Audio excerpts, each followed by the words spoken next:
Hey guys, welcome to the channel. Nathan here. Was getting some stuff ready for tomorrow's service, and it just kind of got me thinking something I could share is how I kind of build set lists. I mean, obviously, I prayerfully consider what songs I'm going to play, what I'm going to share, and I just let the Holy Spirit lead me in that direction. But I also try to make my sets flow the best they can. And so sometimes, I'm led to pick various songs that are in drastic key changes, and kind of how I deal with that. And I'm not saying I'm the best at this by any stretch of the imagination. I'm not some modulation master, but I feel like I've got a decent strategy to it. The first thing I do, which I'm going to show you right now, is in MobileSheets. I've shared this before, but MobileSheets allows you to add backing tracks to your songs. And the great thing about it is I go into the audio player for MobileSheets, and there's an option in here to set a crossfade, and I set a 8-second crossfade. And so what that means is if there's multiple tracks, if you had multiple tracks on a song, they would crossfade when they go between each other. If you change from one song to the next and the next song has a backing track, those will crossfade. 8 seconds of crossfade. Most of the time, that works for my modulation. Like, I can go from the key of D and my next song is in the key of B, and you'll hear the crossfade between the two keys.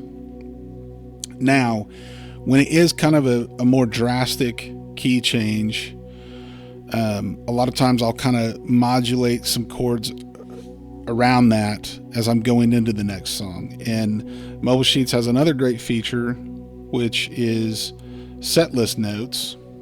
So, for instance, when I'm going from this song in the key of D and I'm going to go into my next song, which is in the key of B, the first thing that's going to load on this set list is the chords I want to use to modulate to get to that one chord of the B.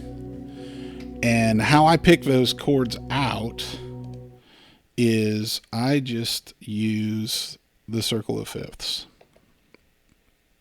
Now you can get there's all kinds of, you could just get an image of this.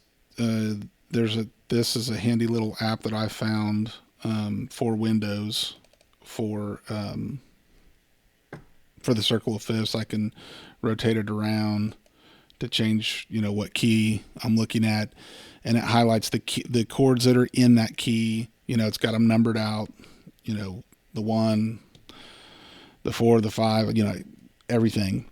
And so what I'll do is, for instance, like that last example I showed in MobileSheets, I'm going from the key of D and I'm wanting to get to the key of B, right? So a little bit of a jump there. Now, with the circle of fifths, what I've found is as long as I'm going clockwise, like you can just go through even the 1, of every key. You can just follow the circle of fifths all the way around. And so what I like to do is I like to try to mix it up a little bit, just kind of see and feel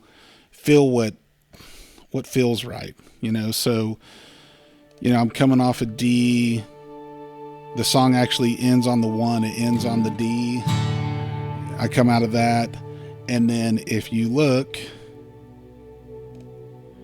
we've got, the F sharp minor, which is also in the key of E, and then the E that's going to bring me right to the B, right? So, and that was just what I picked out for this week. I just, I'm coming out of that, I'm ending on the D, then I'm going to go F sharp minor to the E, and then right to the 1 of the key of B.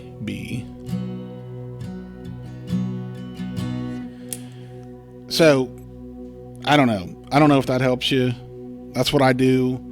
it makes it a lot easier when you're trying to travel this wide spread between keys, to just play around with that circle of fifths, you know.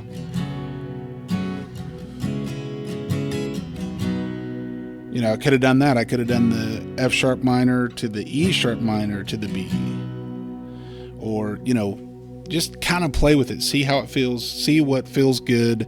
What makes sense to get you to that next key using the circle of fifths. What else? I wanted to say something else and I don't remember what it was now. I don't know. I guess that's it. So anyway, circle of fifths, it's a great tool to traverse the spread of keys. So play around with it. You can literally get from any key to any key just following the circle of fifths to get you into that key that you're going to.